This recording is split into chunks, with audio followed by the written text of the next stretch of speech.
আল্লাহর ওলি বুজুর্গ, আমি মরা মুরগি নিয়ে যাচ্ছি জীবন বাঁচানোর জন্য। আমি জানি মরা খাওয়া হারাম, কিন্তু জীবন বাঁচানোর জন্য আমি মরা মুরগি বাবা মার জন্য নিয়ে যাচ্ছি। ঠিক তখন আব্দুল্লাহ ইবনে মুবারক চোখের পানি ছেড়ে দিয়ে কেঁদে ফেললেন। আব্দুল্লাহ ইবনে মুবারক রাহমাতুল্লাহ আলাইহি অনেক বড় বিশ্ববিখ্যাত আলেম, কিন্তু তিনি প্রথম জমানায় আলেম ছিলেন না। প্রথম জমানায় তিনি মদপায়ী ছিলেন, প্রথম জমানায় মদপায়ী। কিন্তু আল্লাহ তো তাকে আলেম হিসেবে কবুল করছে। তার মা অত্যন্ত পরহেজগার লোক ছিলেন। তার বাবা হযরত মুবারক রাহমাতুল্লাহ আলাইহি অনেক বড় বুজুর্গ ছিলেন। মা বাবা রাতের আধারে দোয়া করে, আল্লাহ আমার একটা মাত্র সন্তান আব্দুল্লাহ, আল্লাহ তার এই দুনিয়ার সবচেয়ে বড় আলেম বানায় দাও। আমার শফিক ভাই যেমন ছেলেকে আলেম বানানোর জন্য উদগ্রীব, আমার মা আমাকে আলেম বানানোর জন্য উদগ্রীব ছিলেন, পাগল পারা ছিলেন।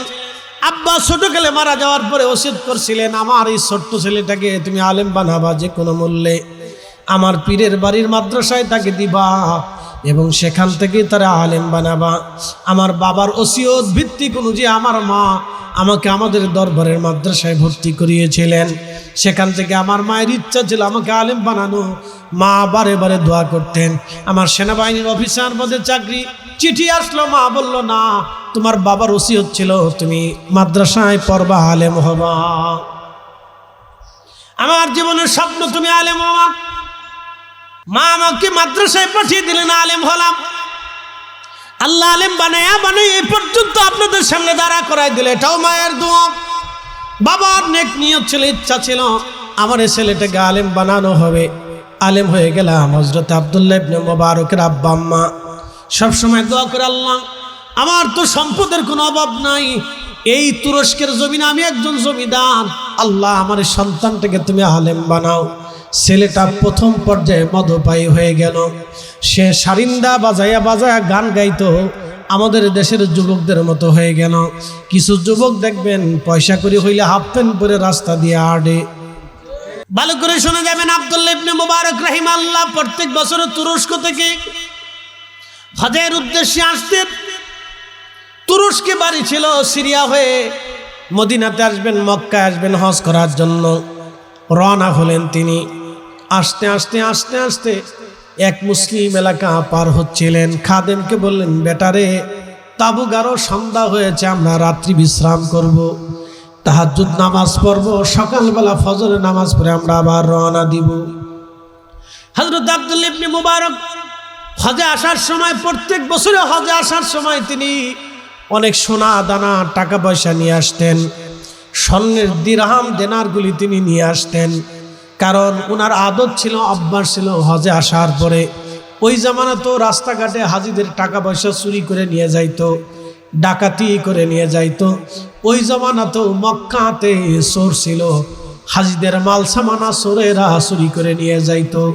এখনো মক্কা মদিনায় চোর আছে, ওই চোরেরা মানুষের টাকা পয়সা মোবাইল চুরি করে নিয়ে যায়। বেশিরভাগ আফ্রিকার চোর বেশি। এই শুনে যাবেন, আগে ওরকম চুরি করতো। আব্দুল্লাহ ইবনে মুবারক রাহিমাহুল্লাহের আদত ছিল, তিনি ওই সমস্ত হাজিদেরকে তিনি টাকা পয়সা দিয়ে সাহায্য করতেন। তো অনেক সোনা দানা নিয়ে তিনি রওনা করলেন সুদূর পথ। রাত্রিবেলা একটু বিশ্রাম করলেন, তাহাজ্জুদ পড়লেন। তাহাজ্জুদ ওই জামানার বুজুর্গরা তাহাজ্জুদ ছাড়তো না, আর আমরা বর্তমানে তাহাজ্জুদ নামাজ আমরা পড়ি না। আব্দুল্লাহ ইবনে মুবারক রাহমাতুল্লাহ আলাইহি রওনা করলেন, তাবু গাড়লেন, তাহাজ্জুদ পড়লেন, ফজর পড়লেন। তাহাজ্জুদ এবং ফজর পড়ার পরে তিনি তাসবিহ তাহলিল করতেছিলেন। এমন সময় দেখলেন একটা মেয়ে মরা একটা মুরগি নিয়ে রাস্তা দিয়ে হেঁটে হেঁটে যাচ্ছে। মেয়েটার শরীর শুকনো, গোশত চামড়াগুলি শুকায় গেছে, তার সুন্দর মুখ চেহারা ভেঙ্গে একেবারে চোয়ালের সাথে মিশে গেছে। ওই মেয়েটার চেহারা এমনভাবে হয়ে গেল, তার হাড়ের সাথে চেহারা মিশে গেছে, কঙ্কালের মতো দেখা যায়। একটা মরা মুরগি নিয়ে হেঁটে হেঁটে যাচ্ছে। আব্দুল্লাহ ইবনে মুবারক রাহিমাহুল্লাহ খাদেমকে বললেন, খাদেম রে, ওই মেয়েটাকে ডাকো তো, কি ব্যাপার জিজ্ঞাসা করি, মরা মুরগি নিয়ে সে কোথায় যায়। মেয়েটাকে ডাক দেওয়া হলো, মেয়ে তুমি এদিকে আসো।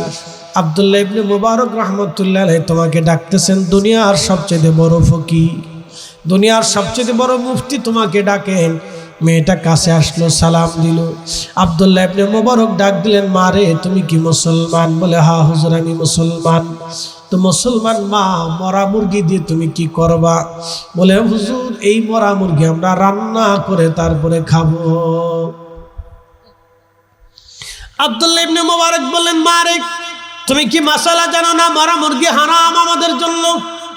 মেয়েটা চোখের পানি ছেড়ে দিয়ে বলল, হুজুর আমি জানি হারাম, কিন্তু এই এলাকা চারিপাশে খ্রিস্টানরা বসবাস করে, বিধর্মীরা বসবাস করে, আমরা এই অঞ্চলে বসবাস করি, তারা আমাদের অঞ্চলটাকে বন্ধ দিয়ে দিছে, আমাদের সাথে ব্যবসা বাণিজ্য উঠা বসা লেনদেন তারা বন্ধ করে দিয়েছে, বাহির থেকে পণ্য সামগ্রী আমাদের দেশে আসে না, আমাদের অঞ্চল থেকে বাহিরেও পণ্য সামগ্রী যাইতে দেয় না।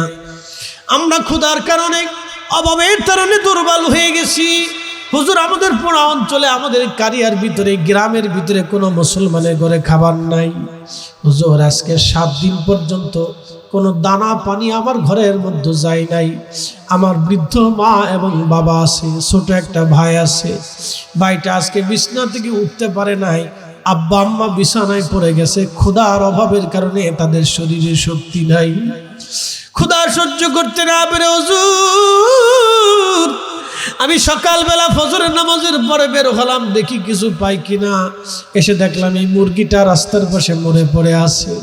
হুজুর আমি চিন্তা করলাম বেঁচে থাকার জন্য অন্তত এই মুরগিটাকে আমি রান্না করে বাবা মার মুখের মধ্যে দিলেও কোনো রকম শক্তি আসবে।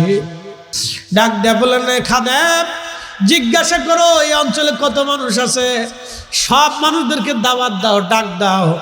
আমার কাছে যত পরিমাণে স্বর্ণের মুদ্রা আছে, স্বর্ণ গহনা টাকা পয়সা আছে, আমি আর হজে যাব না, এই বছর আর হজে যাব না, আমি সমস্ত টাকাগুলি গরিব মিসকিনের ভিতরে এই অঞ্চলের দরিদ্র মানুষের মধ্যে বন্টন করে দিয়ে যাব।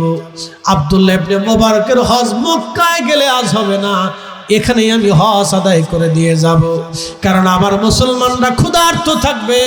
আর আব্দুল্লাহ ইবনে মুবারক কাবায় যায় আল্লাহর ঘর ধরে তাওয়াফ করবে, দোয়া করবে, তা হবে না। আগে আমার মুসলমানের ঘরে খাবার পৌঁছাইতে হবে। একবার আওয়াজ তুলে জোরে বলা যাবে কি মারহাবা। আমি মূল আলোচনায় চলে যাই। আব্দুল্লাহ ইবনে মুবারক বিশ্ববিখ্যাত এই ফকির, তিনি খাদেমকে বললেন, বেটারে গ্রামের সব মানুষদেরকে ডাকো, সবাইকে আমি সমানভাবে সম্পদ বন্টন করব, আর বাড়ি পর্যন্ত যেই পরিমাণে টাকা লাগবে সেই পরিমাণ অর্থ আমাদের জন্য রেখে দাও। বাড়ি ফিরে যেতে যেই পরিমাণ অর্থ লাগবে এই পরিমাণ অর্থ রেখে দিয়ে বাকি সব তুমি দান করে দাও, হজে যাওয়া লাগবে না। আমার মুসলমানরা না খেয়ে থাকবে, আল্লাহর বান্দারা ক্ষুধার্ত থাকবে, আর আমি কাবা ঘরে যেয়ে দোয়া করব, তা হবে না। আজকে হজ আমি এই গ্রামের ভিতরে আদায় করে চলে যাব। একবার জোরে বলা যাবে কি মারহাবা। কঠিন হাসরের ময়দানে আল্লাহ বলবে, বান্দা আমি ক্ষুধার্ত ছিলাম, তুমি আমারে খাবার দাও নাই। রব্বুল আলামিন বলবে, আমাকে খাবার দাও নাই, আমি ক্ষুধার্ত ছিলাম। প্রিয় নবী সহিহ মুসলিমে বলতেছেন, তখন বান্দা বলবে, আল্লাহ বলো কি, তুমি তো নিজে রাজ্জাক, রিজিক দেনেওয়ালা, সৃষ্টি করনেওয়ালা, তুমি তো বলেছো তারজুকু মান তাশাউ বিগাইরি হিসাব, তুমি অগণিত অসংখ্য রিজিক তুমি মানুষকে বন্টন করেছো, তুমি আবার কখন ক্ষুধার্ত হলাম? রব্বুল আলামিন বলবে, বান্দা তোমার প্রতিবেশী, তোমার আত্মীয়, তোমার দেশবাসী না খেয়েছিল, তুমি তারে খাবার দাও নাই। তুমি যদি সেই দিন তারে খাবার দিতা, আমি রব্বের খাবার খাওয়া হয়ে যাইতো।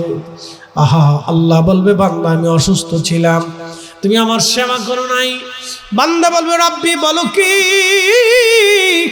তুমি তো নিজেই শাফি, শেফা করনেওয়ালা, তুমি আবার কখন অসুস্থ হলা?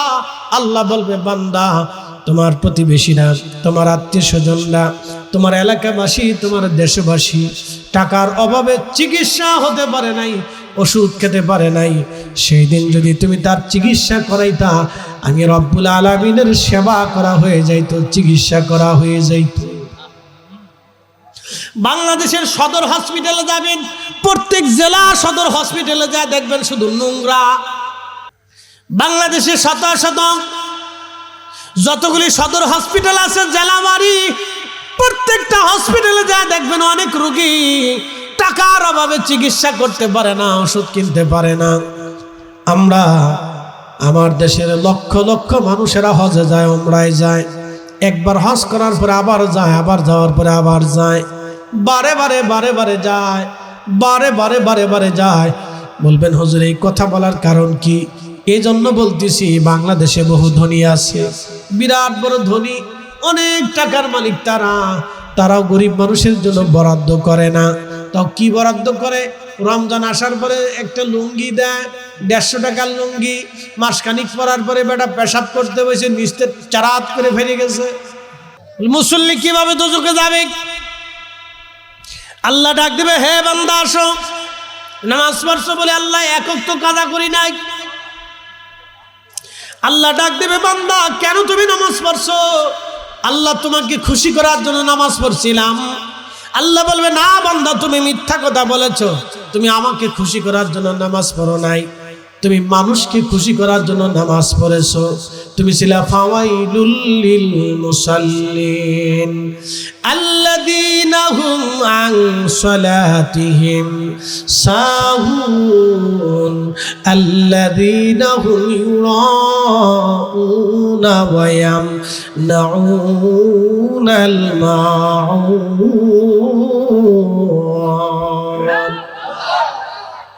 আল্লাহ ডাক দিবে, বান্দারে তুমি আমাকে খুশি করার জন্য নামাজ পড়ো নাই, তুমি সামাজিক নামাজ পড়ছো। বলে হুজুর সামাজিক নামাজ কি? সামাজিক নামাজ হলো বিচার সালিশে বসেছে, ওই সময় ইমাম সাহেব বললো আসেন জোহরের আজান পড়ছে, নামাজটা আদায় করে নেই, তারপরে বিচারে বসবো। তখন এমন কিছু লোক আছে নামাজ পড়ে না, ওরা চিন্তা করলে এখন যদি নামাজ না পড়ি তো সমাজ কি মনে করবে। এটার নাম সামাজিক নামাজ। সে আল্লাহর ভয়ে নামাজে যায় নেই, সে সমাজের ভয়ে নামাজে গেছে। আর একটা নামাজ আছে বিয়াই নামাজ। বিয়াই বাড়ি নতুন আইছে, বিয়াই ডাক দেখে বিয়াই আসো, আজান দিছে, নামাজ পড়ে আসি। চিন্তা করলো নামাজে যদি না যায় তো বিয়াই কি মনে করবে। সে বিয়ার ডরে নামাজে গেছে, আল্লাহর ডরে যায় নাই। কথা কন না, ঠিক কিনা?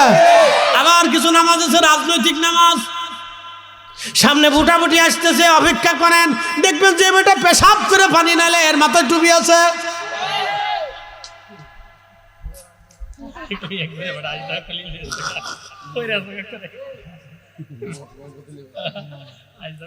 এটার নাম রাজনৈতিক নামাজ।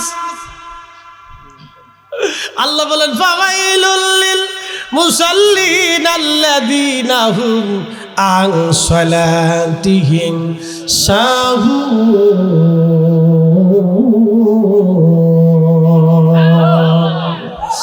কপাল পরা সে নামাজি, যে নামাজি মানুষ দেখানোর জন্য নামাজ পড়ে, এই নামাজের নাম হলো রাজনৈতিক নামাজ। আর একটা নামাজ আছে বতরিয়া নামাজ। এখানে অনেক বতরিয়া নামাজি আছে। বলে বতরিয়া নামাজি কি? খালি জুমার নামাজ পড়ে, আর সপ্তাহে আর এক ওয়াক্ত নামাজ নাই। ধরা পড়ে গেছে। এখানে বহু বতরিয়া নামাজি আছে, ধরা পড়ে গেছে। কথা কথা খালি জুমার নামাজ পড়ে, এরপরে আর নামাজ নাই। আজানটা দিলে এ মসজিদ সাহেব আল্লাহু আকবার, আল্লাহু আকবার, হাইয়া আলাস সালাম, হাইয়া আলাল ফালাহ। রব্বুল আলামিন ডাক দেবে, হে বান্দা, দুনিয়ার মানুষ যাতে তোমাকে দানবীর বলে, দানশীল বলে, সেই জন্য তুমি দান করেছিলা। দুনিয়াতে মানুষ তোমাকে দানশীল বললো, দানবীর বললো, অতএব আমি আল্লাহর দরজাতে কিছুই আজ পাবা না। আল্লাহর নবী বললেন, তারা হাত এবং পা গুলি রশি দিয়ে বেঁধে, শিকল দিয়ে বেঁধে বেঁধে টানতে টানতে তাকে জাহান্নামে নিয়ে যাওয়া হবে। শুধু ইখলাসের কারণে, নিয়তের কারণে আমার বান্দারা আমল করার পরও কোনো বেনিফিট পাবে না। এই জন্য মাহফিল যারা দিচ্ছেন, মাহফিল যারা আসছেন, তারা নিয়ত বিশুদ্ধ রেখে আসবেন এবং বসবেন। একবার যদি আল্লাহকে আল্লাহ বলে ডাক দেন, বিশুদ্ধ নিয়তে আল্লাহকে ডাক দেন, একটা টাকাও যদি আল্লাহর পথে ব্যয় করেন, বিশুদ্ধ নিয়তে ব্যয় করেন, এক ওয়াক্ত নামাজও যদি পড়েন, বিশুদ্ধ নিয়তে আল্লাহর ভয়ে নামাজে দাঁড়ান, একটা রোজাও যদি রাখেন, বিশুদ্ধ নিয়তে আল্লাহর ভয়ে রোজা দাঁড়ান, আপনার রোজা হয়ে যাবে, আপনার নামাজ হয়ে যাবে। হালাল খাবার খান, হারামের জিন্দেগি ছেড়ে দেন। আল্লাহর কসম করে বলি, আল্লাহর দরবারে ফিরে যাওয়া লাগবে। ওয়া ইন্না ইলাইহি রাজিউন, আমরা অবশ্যই আল্লাহর কাছে ফিরে যাব। ওয়া ইদাল কুবুর বুশিরাত, কবর উদ্ধৃত হবে। আল্লাহ বলেন ইজাস সামা ফাতারাত, আসমান ভেঙে ভেঙে পড়তে থাকবে।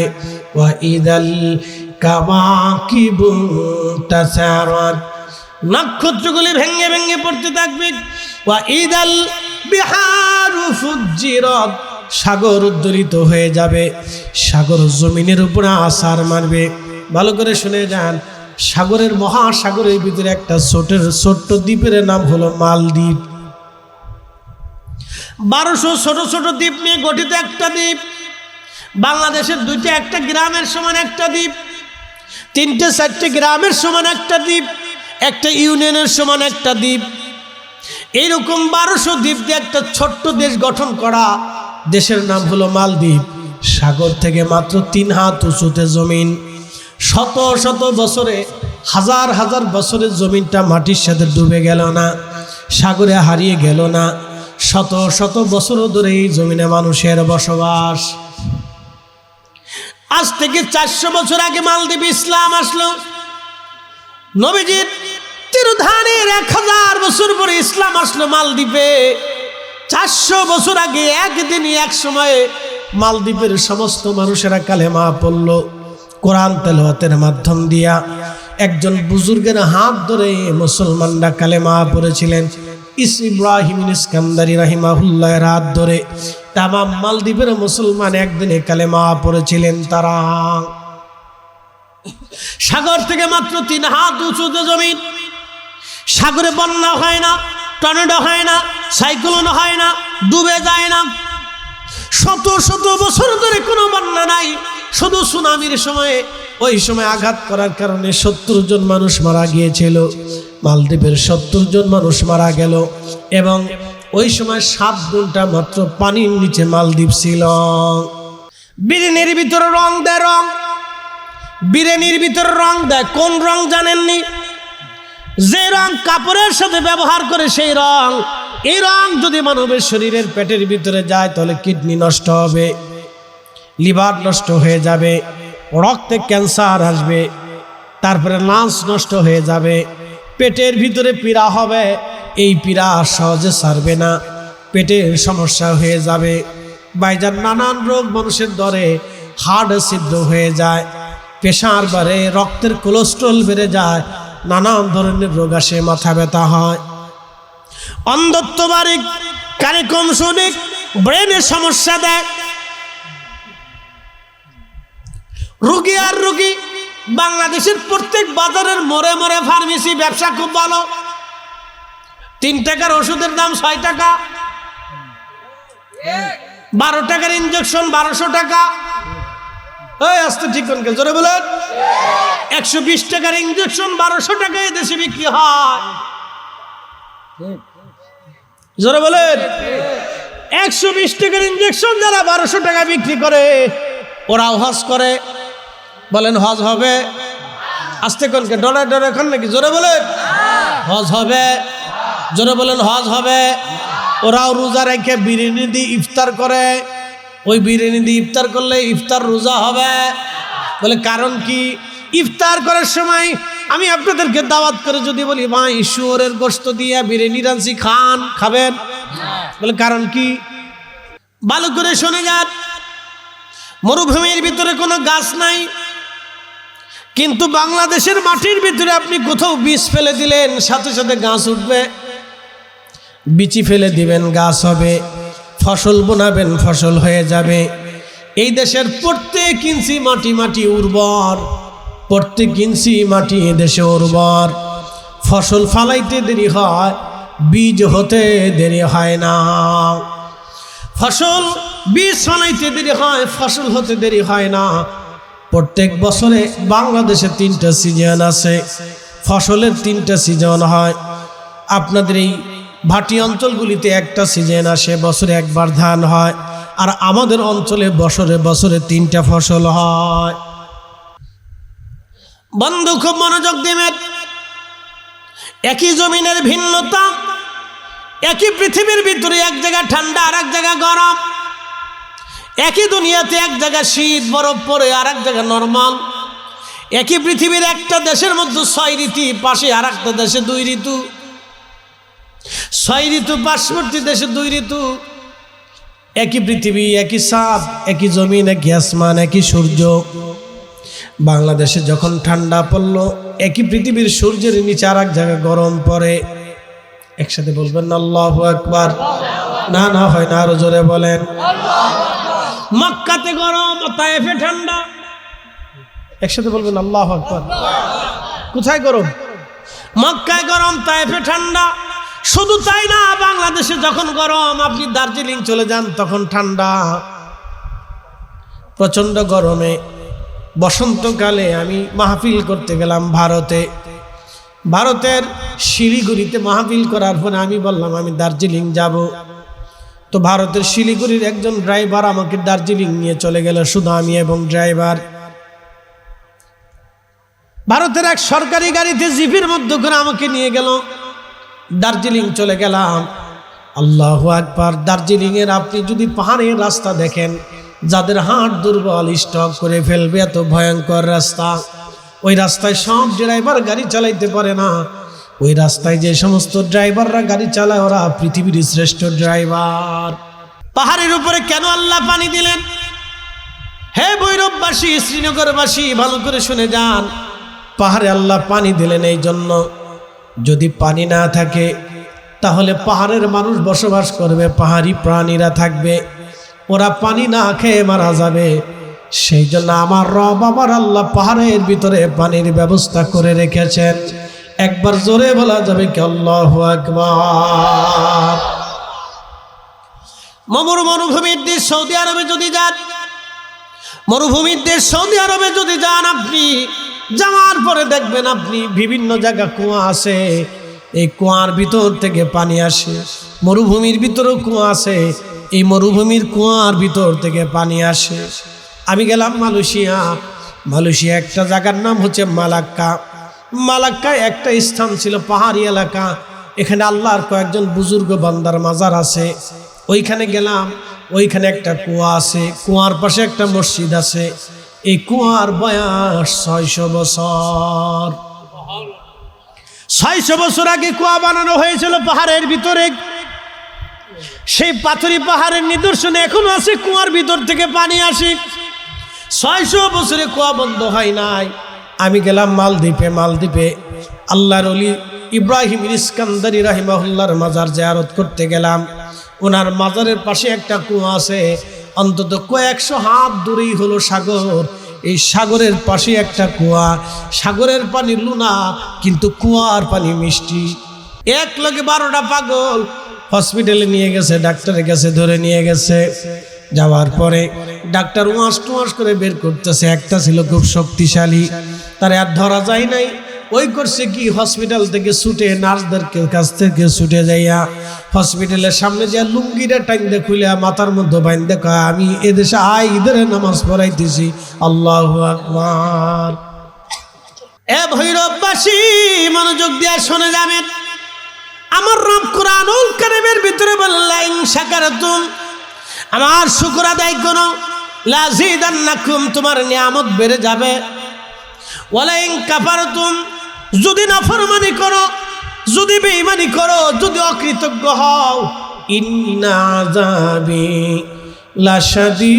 লাশাদীদ, নিশ্চয় আমি আল্লাহর শক্ত ধরা, শক্ত শাস্তি। মুসলমান মনোযোগ দিবেন। আমাদের বাড়ি কুকুর আছে, কি আছে? কুকুর আছে। কুকুরের মধ্যে 3টা গুণ আছে। 1 নম্বর গুণ খায় কম, 2 নম্বর গুণ ঘুমায় কম, 3 নম্বর গুণ প্রভু ভক্ত। ওকে মারবেন, ওকে পিটাবেন, কুত্তা আবার আপনার কাছে ফিরে আসবে। প্রভু ভক্ত এক নম্বরে খায় কম, 2 নম্বরে ঘুমায় কম। খাবার সামান্য দিবেন, বাড়ি পাহারা দিতে থাকবে কুকুর, আপনার দরজা ছাড়বে না। এটা কুত্তার একটা গুণ আল্লাহ দিয়ে রেখেছেন। ও বেঈমানি করে না, কিন্তু মানব জাতি দুনিয়াতে মানুষের সাথে বেঈমানি করে। কথা বলেন ঠিক কিনা? কুকুর বেঈমানি করে না, কিন্তু মানুষ বেঈমানি করে।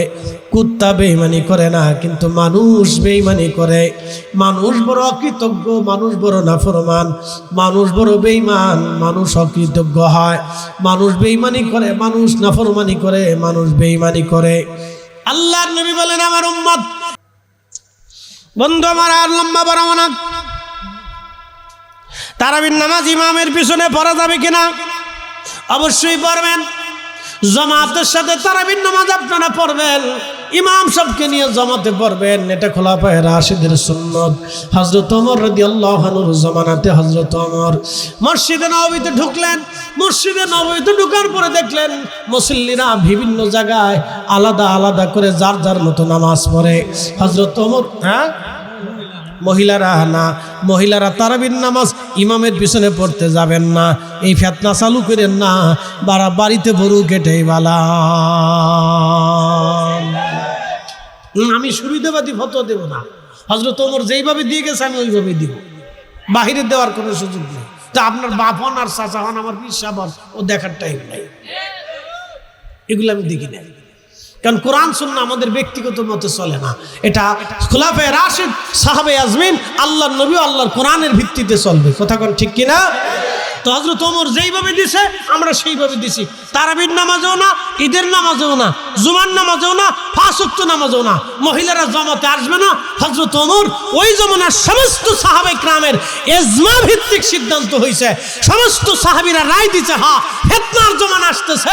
নবী বলতেছেন, খায়রুল কুরুনি, আমার জামানা উত্তম, খায়রুল কুরুনি সুম্মাল্লাযিনা ইয়ালুনাহুম সুম্মাল্লাযিনা ইয়ালুনাহুম, আমার জামানা উত্তম, আমার পরে সাহাবী তাবিদের জামানা উত্তম, তারপরে তাবিদের জামানা উত্তম, তারপরে ফিতনার জামানা, তারপরে হযরত ওমর সাহাবীদের জামানাতে সব সাহাবীদের উপস্থিতিতে মসজিদে নববীতে হযরত উসমান, হযরত আলী, তালহা, জুবাইর, আব্দুর রহমান ইবনে আউফ, সাদ বিন আবি ওয়াক্কাস, আবু উবাইদা ইবনে জাররাহ, হযরত আয়েশা, হযরত আম্মাজান সাউদা, আম্মাজান উম্মে হাবিবা, আম্মাজান সালমা, দামি দামি দামি দামি মুহাদ্দিস সাহাবী, নবীজির বিবি, আমাদের মাগণের উপস্থিতিতে হযরত ওমর বললেন, ফিতনার জামানা এসেছে। রাসূল বলেছেন নারীরা ঘরের ভিতরে নামাজ পড়ে উত্তম। আম্মাজান আয়েশা বললেন, হ্যাঁ ওমর ঠিক বলেছে, নবী এই কথাই বলেছেন, নারীরা ঘরের ভিতরে নামাজ পড়া উত্তম।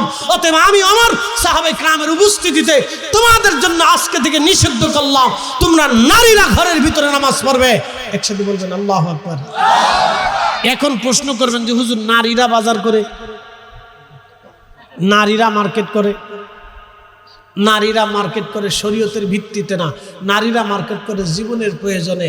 এই জন্য নারীরা প্রত্যেক দিন মার্কেটে যায় না, মাসে একদিন, 6 মাসে একবার ঈদের বাজারে বাচ্চাদের জন্য কেনাকাটার জন্য যেতেই পারে, তবে পর্দা সহ গেলে অসুবিধা নাই, তবে না যাওয়াই ভালো। কি কথা কর না কেন? না টাকা পাইলে তো ফুচকার দোকানে দৌড় দেয়, ওরে বাপরে বাপ কি পরিমাণে যে ফুচকা খা, নাম দিছে বিসমিল্লাহ চটপটি হাউস, ভাবি দারুণ পরিমাণে চিজকে খা।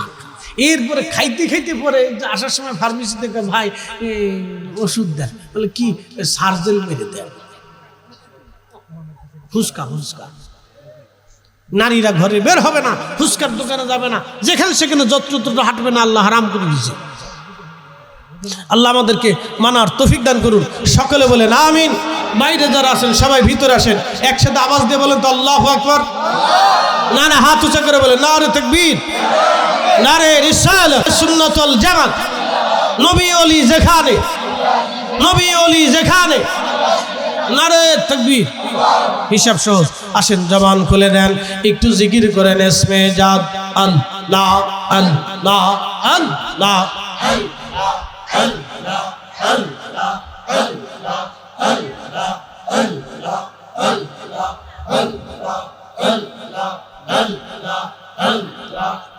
আল্লাহ আল্লাহ সব নাই সে গো আল্লাহ প্রেমের কারণে প্রেমের ডোরে বান্ধরে মদিনার শহরে আল্লাহ আল্লাহ আল্লাহ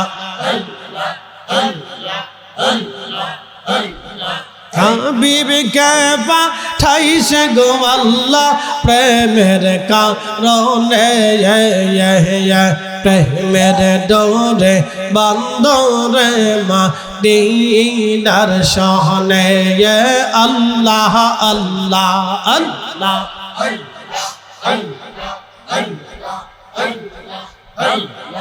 আল্লাহ বানাইলেন কত জাতি হইল না তোর প্রেম প্রীতি অবশ্যই সে মানুষ বানায় অবশেষে মানুষ বানায় প্রেমের কারণে প্রেমের ডোরে বান্ধরে মদিনার শহরে আল্লাহ আল্লাহ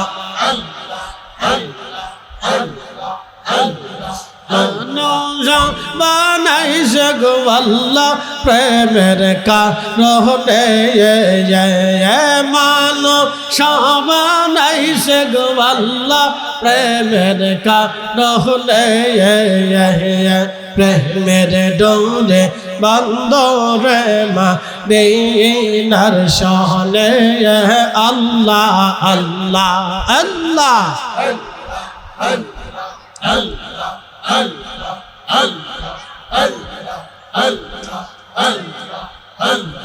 আল্লাহ বানাইলেন আসমান জমিন আর বানাইছেন রহমত রোজার দিন আল্লাহ বানাইলেন আসমান জমিন আর বানাইছেন রহমত রোজার দিন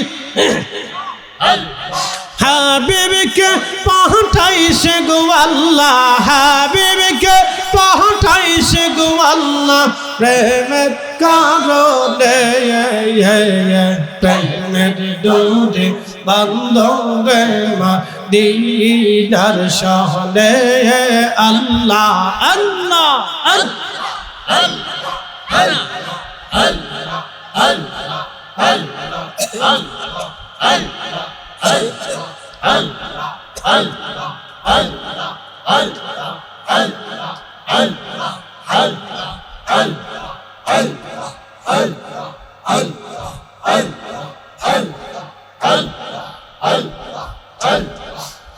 পাক সুবহান কে পারে বুঝিতে তোমার শান ও পাক সুবহান কে পারে বুঝিতে তোমার শান জিন্দা কে মারিতে পারো জিন্দা কে দিতে পারো মহারার পারো দিতে জয়ানকে পারে জিতে তোমার শান আল্লাহ আল্লাহ আল্লাহ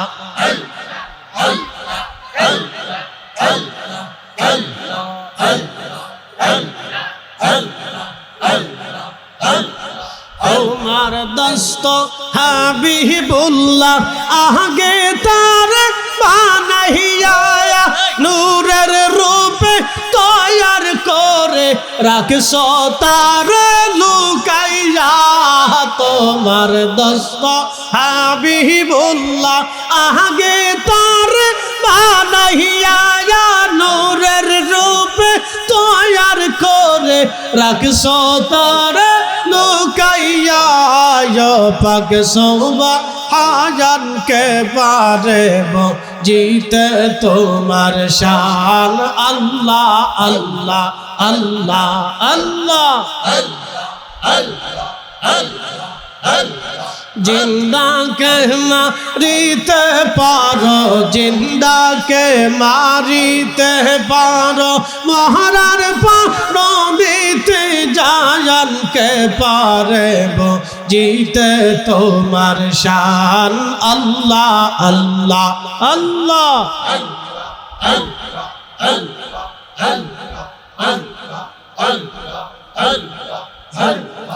লা ইলাহা ইল্লাল্লাহু মুহাম্মাদুর রাসূলুল্লাহ সাল্লাল্লাহু আলাইহি ওয়াসাল্লাম। এসেছেন যত নবী সকলের ইমাম, সালাম ও নবী তোমায় হাজারো সালাম ইয়া নবী।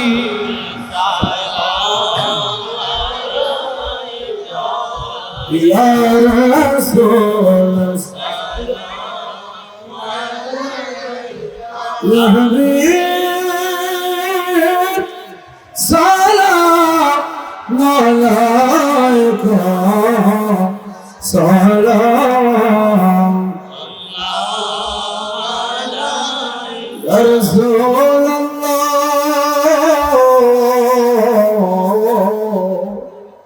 ওয়া ইয়া হাবিব।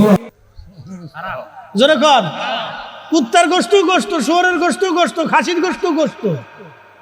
তো খাসিও তো গোশত, খাসি দিয়েও বিরিয়ানি হয়, শুয়োরের গোশত দিয়েও বিরিয়ানি হয়। তো শুয়োর হারাম, খাসি হালাল, বলে কারণ কি?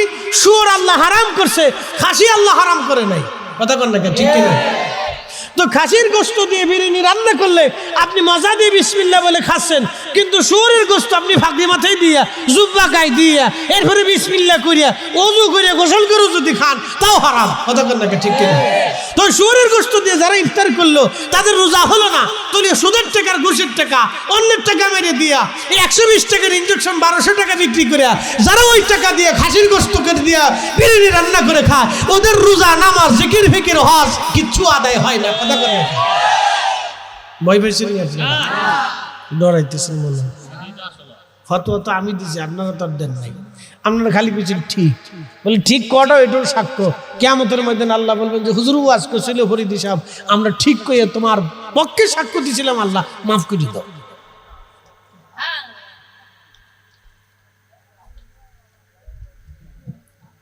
শোনেন ভাইজান আমার, খুব মনোযোগ দেবেন। কষ্ট হইতেছে আপনাদের? এইগুলি ওয়াজ, এইগুলি ওয়াজ, এইগুলি শিখে যেতে হবে। বাপ আপনাদেরকে আরেকটু বুঝে, আরেকটু বুঝে। তো চিন্তা করলেন ফরিদি হুজুরের ওয়াজ খুব মজার ওয়াজ, বালা। তো আজকের নামাজ ছাড়তাম না, বাদ চলে গেলেন, যাই সুন্দর করে আমার মতো একটা ফাঁকরি বললেন, মাশাআল্লাহ খুব ডকের ফাঁকরি। এরপরে সুন্দর করে একটা জুব্বা গায়ে দিলেন, দামি একটা যাই নামাজ দিয়ে আতরটা তুল লাগাইয়া সুন্দর করে নামাজে দাঁড়াইলেন, তাহাজ্জুদ পড়লেন, ফজর পড়লেন, ওযু নাই। বলেন নামাজ হইতো? একসাথে বলেন হইব? ওযু ছাড়া যেমন নামাজ হয় না, হালাল খাবার ছাড়া ইবাদত কবুল হয় না, হালাল টাকা ছাড়া হজ হয় না। কথা কন না কেন? গত বছরের আগের বছর হজে যাব, তো যেই গ্রুপের সাথে আমি হজে যাবো, ওই গ্রুপের যিনি প্রধান মুআল্লিম সাহেবের কাছে এক ভদ্রলোক আছে, সরকারি চাকরি করে 4-5টা বাড়ি ঢাকার শহরে। তো একটা বাড়ির মূল্য আছে 20 কোটি টাকা, 5টা যদি বাড়ি থাকে তাহলে মূল্য হলো 100 কোটি টাকা। তো চাকরি করে, সরকারি চাকরি, মাসে বেতন 50,000 টাকা, বাকি টাকা কি জিবরাইল আলাইহিস সালাম দিয়ে গেছে? এই ঠিক কোন কাজ ওরা বলেন? বাকি টাকা কি জিবরাইল আলাইহিস সালাম দিয়ে গেছে নাকি? বলেন তো টাকা কই পাইল? মেড ইন ঘুষ। কি কথা কন নাকি? ঠিক কিনা? মেড ইন কি? ঘুষ। তো হজ করতে এসে 21 লাখ টাকার প্যাকেজ আছে, যত টাকা দিবেন মিনার প্রান্তরে আপনার ভালো সুন্দর তাবু থাকবে, ভিআইপি থাকবে, এসি মেসি ভালো আছে, বিছনা টিছনা খুব বালা, চমৎকার করে থাকতে পারবেন। যত টাকা, মক্কায় হোটেল তো বালা, খাওয়ানো তো মজার মজার খাও। মাঝে মধ্যে চিন্তা করি এরা কি হজে আইসে না পিকনিক করতে চাল্লাই যান? কি কথা কর না কেন? আর যদি কোনো সময় খাওয়ান কম হয়েছে তাহলে মুআল্লিমের গোষ্ঠী উদ্ধার করে দিয়ে দিছি না। হাজি হাজি হাজি এখনকার হজ আর আগেরও হজ। বাবা আগেও হজ করছে আর এখনো হজ করে, রাত দিন তো হজ, আকাশ পাতাল ডিফারেন্স। আরাফাত থেকে হাজি যদি হাইটে মুজদালিফা হইয়া, মিনা হইয়া জমারাতে শয়তানে পাথর মেরে যদি হেরেমে হাইটে আসতেই না বললো তা হাজি কি হজ করলো? কি কথা কর না কেন? তাহলে হাজি কি হজ করলো? অনেকে যা হাস না গাড়িতে চলে আসি, মার আমি হজ করতেছি। ইস, শয়তান হাসে, কয় তুমি না আমার পাথর মারতে এইছো, লেগরে পাথর মারবো আমার। শয়তানে হাসি আর কয় তুমি না পাথর মারতে এইছো, তুমি লেগরে আডর পাথর মারবো আমারে। কিতা পাথর মারবা তুমি আমারে? তোমারে উল্টে আমার পাথর মারার দরকার। তুই তো আমার সাথে বড় শয়তান, তোর টাকার ভিতরে বেজাল, তুই ঘুষ খাইছো। কি কথা কর না কেন? শয়তানে চিন্তা করে দেখছো তুমি ঘুষ করে আমার পাথর মারে। শয়তানের চিন্তা করে হাসে দাঁড়ায় দেখছো তুই ঘুষ করে আমার পাথর মারে। ও বলে আমার সাথে বড় শয়তান, সুদ করে আমার পাথর মারে, বলে আমার সাথে বড় শয়তান। ওর বোনের জমি এখনো বুঝাই দেয় নাই, ও প্রতিবেশীর দোকান মেরে দিয়ে গেছে, ও চান্দা মেরে খায় বাংলাদেশে, ও আইসে আমার পাথর মারতে। কি কথা কর দেখে? শয়তানে হাসে, বাপু তুই আমার সাথে বড় শয়তান, ওই শয়তানে আমার এসে পাথর মারতে। ওয়াজ যেটা করতেছি কাজের কথা বলতেছি, একবার অরিজিনাল কাজের কথা বলতেছি আপনাদেরকে। যেই কাজ করলে হাসতে হাসতে বেহেশত পাবেন, মানুষ হয়ে কবরে যেতে পারবেন, মুসলিম হয়ে কবরে যেতে পারবেন। লা তামুতুন্না ইল্লা ওয়া আনতুম মুসলিমুন, মুসলমান না হয়ে কিন্তু কবরে আইছো না। আল্লাহ হুঁশিয়ার দিয়ে দিয়েছে, বান্দা ইমানদার মুসলমান হয়েই কবরে আসো, মুসলিম হয়ে কবরে আসো, মুসলিম হয়ে তুমি কবরে আসো। সাবধান, মুসলমান না হয়ে কবরে আইসো না।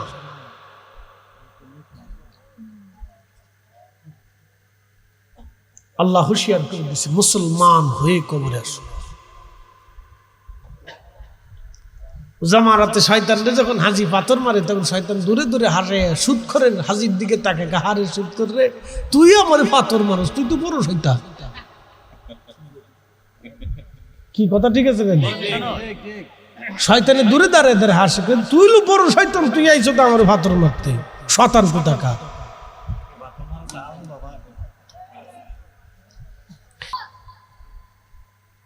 এ সুন্নতে আসি আমরা। আর একদল আছে খালি ফতোয়া গুতাইতে থাকে, খালি ফতোয়া গুতায়, এটা বেদাত, এটা বেদাত, এটা বেদাত।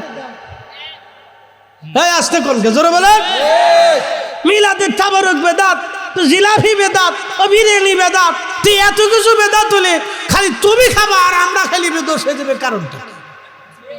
আমি মালয়েশিয়াতে গেছি, চাইনিজ মুসলিমদের প্রথম মসজিদ, শত শত বছর আগের মসজিদ, মালয়েশিয়ার মালাক্কা শহরের ভিতরে মসজিদটা, শহরে চাইনিজ মসজিদ, চিঙ্কুপাঙ্কু মসজিদ। বলে হুজুর চিঙ্কুপাঙ্কু কি?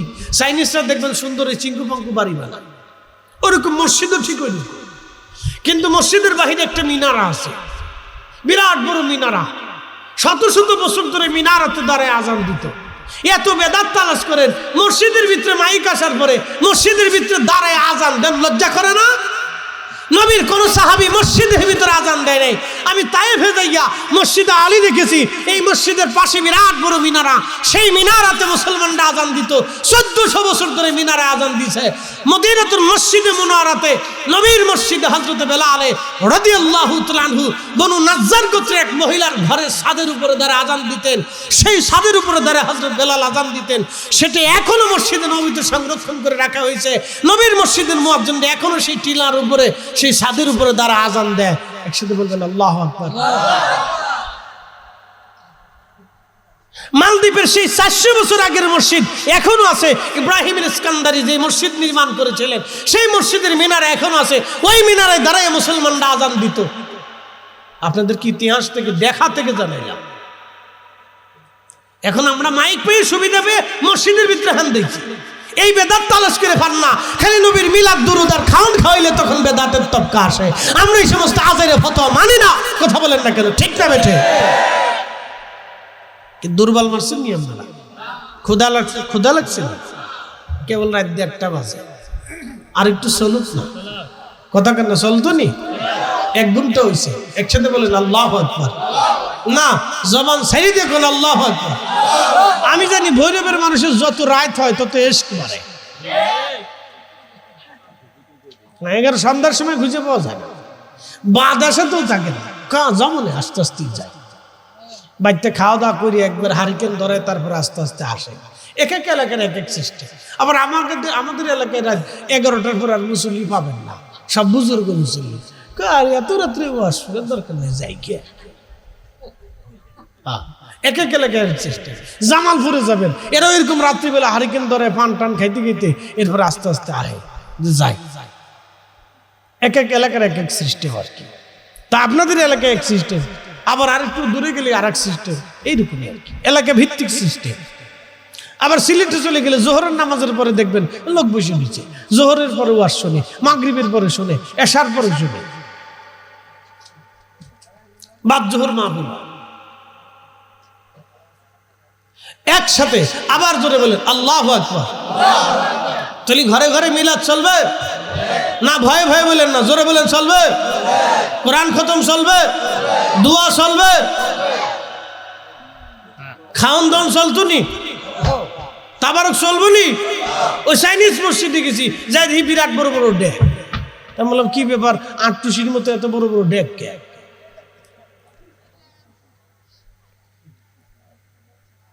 এই যে সামনে রমজান আসতেছে, বহু হাজিরা বাংলাদেশ থেকে হজে যাবে, উমরা সিরিয়াল ফেলাই দেয়। বাপরে কি হারামে 1 রাকাত নামাজ পড়লে 1 লক্ষ রাকাতের সওয়াব, আর রমজানে পড়লে তো কোনো কথাই নেই।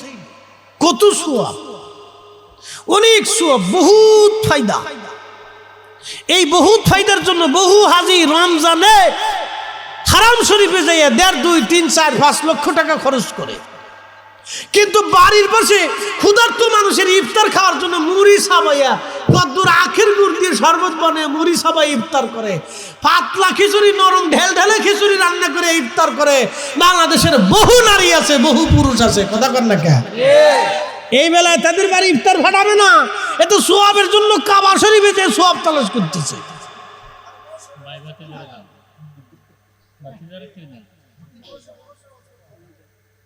চিন্তা করেন না, বহুত নেকি। কয়দিন আগে দিনাজপুরের ভাগাড়ের ভিতরে মানুষ ময়লা আবর্জনা ফেলায়, আবর্জনার ভিতরে একজন মানুষ ক্ষুধার্ত হইয়া মরে পড়ে দিচ্ছে। এটা পাগল। ও কিয়ামতের ময়দানে আল্লাহর আদালতে দাঁড়ায় বলবে, হে রব, আমি এমন একটা দেশে বাস করতাম, 18 কোটি মানুষের কাছে আমার খাবার জুটে নেই আল্লাহ, আমি ক্ষুধার্ত হয়ে হয়ে মারা গেছি আল্লাহ, না খেয়ে খেয়ে মারা গেছি আল্লাহ, 18 কোটি মানুষের কাছে আমার খাবার জুটে না, আমি এর ফয়সালা চাই, বিচার চাই। কি জবাব দেব সেই বুঝি? মাঝে মধ্যে চিন্তা করি আর আফসোস করি। ছবিটা দেখার পরে এত কষ্ট লাগে, মানে এত আফসোস লাগে যে 18 কোটি মানুষের কাছে সে খাবার পাই নাই, তো কি দেশে বাস করি আমরা?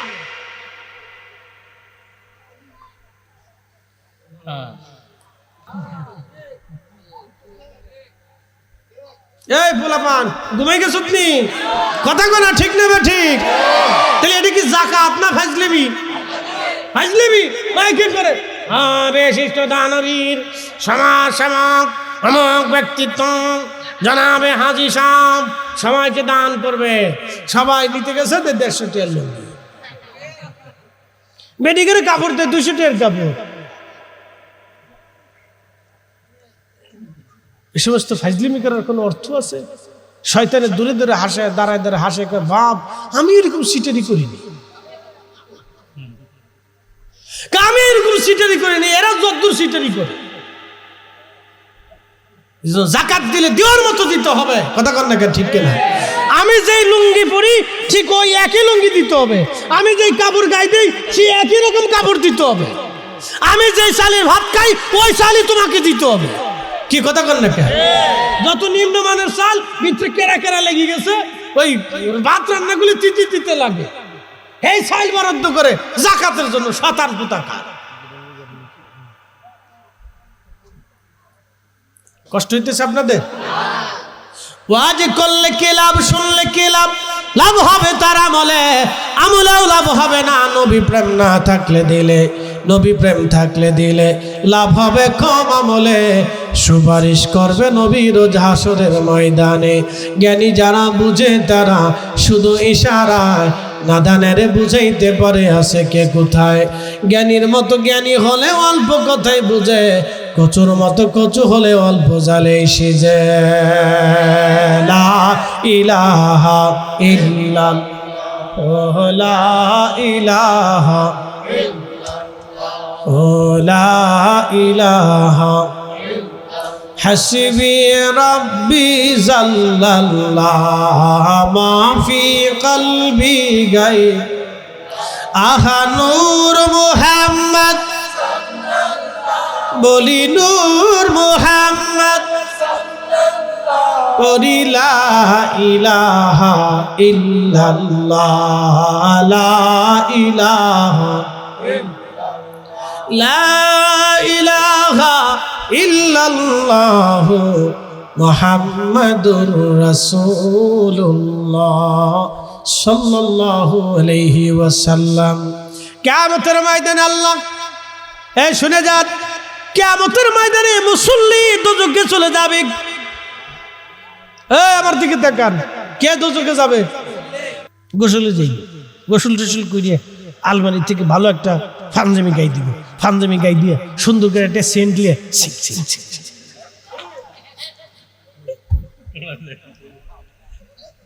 এবারে সুন্দর একটা টুপি এমনি মাথায় দিয়ে ভাব বুক দিয়া নামাজে যাবি না রে, আয় নামাজ পড়িয়েছি। যখন মুয়াজ্জিন সানি আযান দিবে আল্লাহু আকবার আল্লাহু আকবার আস্তে করে মসজিদে ঢুকে ইমাম সাহেব যখন সালাম ফিরেছে আসসালামু আলাইকুম রাহমাতুল্লাহ আসসালামু আলাইকুম রাহমাতুল্লাহ, যেন মসজিদে আগুন লেগে গেল। কে কার আগে মসজিদ থেকে বের হবে? কথা কন না কেউ? ফাওয়াইলুল লিল মুসাল্লিন আল্লাযীনা হুম আন সালাতিহিম সাহুন। আমার এক ভাই এখানে প্রশ্ন দিয়েছিলেন যে হুজুর কই গেল কাগজটা, কই গেল? নিচে চলে গেছে। আচ্ছা আবার হওয়া গেছে। ফুলাফানে এখন ঠিক কয় নাই, ওরা জানে আমাদের বিরুদ্ধে ওয়াজ চলে গেছে। জোরে কইতে হবে, ঠিক না বেঠে? ও মেসেজ পাঠাবে না, আরে জরি না, আমি কিন্তু জোহরের নামাজে আসবে না, তুই আসিস। এই জন্য হযরত ওমর বললেন, আমার নবীর উম্মতারা, আজকে থেকে আমি ওমর একেবারে সিল মেরে দিলাম, সাবধান, আর কোনোদিন নবীর মসজিদে তোমরা নামাজ আসতে পারবে না। মহিলারা তোমাদের ঘরের ভিতরে নামাজ উত্তম। আল্লাহর নবী বলেছিলেন মহিলারা মসজিদ থেকে ঘরের ভিতরে নামাজ পড়ে উত্তম। অতএব মসজিদে না এসে নারী সমাজ যদি মসজিদে নামাজ ঘরে নামাজ পড়ে তাহলে আল্লাহ তাদের জামাতের নেকি লিখে দেবে। একসাথে বলবেন আল্লাহু আকবার। তাকবীর, আল্লাহু আকবার। রিসালাত, নারে গাউসিয়া, বিবিতে ঈদে মিলাদুন নবী, জিন্দাবাদ। আল্লাহ মুক্তিদুল ইসলাম ফরিদি সাহেব, জিন্দাবাদ। তাকবীর দিতেছেন না, পোলাপানে দেয় না, কারণ ওদের বিরুদ্ধে ওয়াজ চলে গেছে, সুবিধার বিরুদ্ধে চলে গেছে না। আমরা যদি ডিক্লিয়ার দিয়ে দিই তোমরা মসজিদে নামাজে আসো, তো পোলাপান চিন্তা করবে সুযোগ আছে, এই জন্য আমরা দেব না। কথা কর না, ঠিক কিনা? হযরত ওমর দেয় নাই, খোলাফায়ে রাশিদ দেয় নাই, আমরা দেব না। জোরে বলেন, খোলাফায়ে রাশিদ দেয় নাই, আমরাও দেব না। এই জন্য ইমামুল আজম আবু হানিফা রাহিমাহুল্লাহের এই তরিকা, এই সিলসিলাতে, এই মাযহাবে হানাফিতে উনিও ডিক্লিয়ার দিয়ে দিলেন, খলিফায়ে রাশিদ যেখানে দেয় নাই সেখানে আমিও ইমাম আবু হানিফা দেওয়া সাহস করতে পারি না, কারণ ফিতনা আসবে, ফিতনায় জড়িয়ে যাবে, নারী পুরুষ ফিতনায় জড়িয়ে যাবে। এমনি ঘরের থেকে আমরা যত পারি চেষ্টা করি ঘরের ভিতরে থাকো, ঘরের বাইরে আসার পরে যে পরিমাণে ফিতনা সারা বাংলাদেশে আনকিছিবা মানকিছিবে এখানে সেখানে তাই সরাইতে পারতেছি না। আর যদি পাঁচ ওয়াক্ত অনুমতি দিয়ে দেই তুলিয়ে একবারে ইমাম সাহেব সহ বিপদে পড়ে যাবে।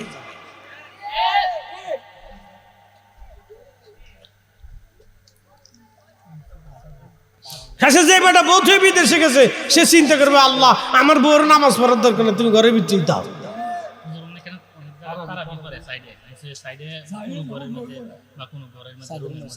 দরকারই নেই, না দরকারই নেই। যেমনি চোর দেশে হয়েছে, শেষ বেটিরা তারাবি পড়তে সোনা দানার চোরে লয়ে যাবো না, এগুলো চালু করারই দরকার নেই, না প্রয়োজন নেই। শাফি মাযহাবে অনুমোদন আছে, কিন্তু হানাফির অনুমতি দেয় নাই, কারণ ফিতনা বাড়বে। ফিতনা বাড়বে। আমাদের দেশের যে আইন কানুন, এই আইন কানুন দেশ চলে নাকি? আইন আছে কিন্তু প্রয়োগ নেই। আর প্রয়োগকারী যার সংস্থা আছে, কদিন আগে দেখলাম পুলিশের পিঠে হিরিঞ্চি ছুটে লেগেছে লোকজন, বুঝতে পারছেন? হিরিঞ্চিরা পুলিশে মারতে যায়, তো অবস্থা জটিল না? আর আপনি সৌদি আরবে জানতো, একজন পুলিশ 1000 লোকের বিরুদ্ধে দাঁড়িয়ে নিচ্ছে, সাহস করবে না, কোনো বেটা সামনে আগাবে না, যে পুলিশে ধরলে ওর 14 পুরুষে ছাড়াইতে পারবে না, প্রায় একবার সৌদির বাদশাহ ফোন দিলে ছাড়বে না। হ্যাঁ, ওদের দেশের পুলিশ এরকম। আর আমাদের দেশে কোনো লোকে পুলিশে ধরে নিয়ে গেলে পরে নেতা সব ফোন দেবে, আমার আসতে কনকে জোরে বলে। স্বাধীনতার পর তো এগুলি দেখে দেখে আসতেছি, এটা আমরা দেখতে দেখতে এখন বুড়ো হয়ে গেছি, বুড়ো হয়ে গেছি। কষ্ট হইতেছে আপনাদের? আর ওয়াজ বাড়াবো না, ওয়াজ আমার শেষ। যেগুলি করার কথা ছিল, বলার কথা ছিল, আমি বলে ফেলেছি। আল্লাহ আমাদেরকে আমল করার তৌফিক দান করুন, সকলে বলেন আমিন। কিয়ামতের ময়দানে আল্লাহ ডাক দেবে, মুসল্লি তুমি আমার জন্য নামাজ পড়ো নাই, তুমি লোক দেখানো নামাজ পড়ছিল, যাও আজকে কোনো বেনিফিট পাবা না। দুনিয়াতে মানুষ তোমার মুসল্লি বলছিল, যাও জাহান্নামে চলে যাও। আল্লাহর নবী বলতেছিলেন, আহা সেই দিন সেই মুসল্লি কাঁদতে থাকবে, তার হাতের মধ্যে শিকল পড়ে গিয়া, পায়ের মধ্যে শিকল পড়ে, আগুনের শিকল পড়ে গিয়া ফেরেশতারা তাকে টানতে টানতে টানতে টানতে হাসরাইয়া হাসরাইয়া জাহান্নামের ভিতরে নিক্ষেপ করবে। সেই দিন তার কতই না দুনিয়াতে নামাজ পড়লো, কিন্তু কোনো বেনিফিট পেল না। কারণ কি? নিয়তের কারণে। একসাথে বলেন, কিসের জন্য? আর এক শ্রেণীকে আল্লাহ ডাক দিবে, এ বান্দা যাকাত দিছিলা? বান্দারা বলে, হ্যাঁ আল্লাহ আমরা খুব যাকাত দিছি, অনেক টাকা যাকাত দিছি, এখানে সেখানে দান করছি। আল্লাহ আল্লাহ ডাক দিয়ে বলবে, বান্দা তুমি মিথ্যা বলছো।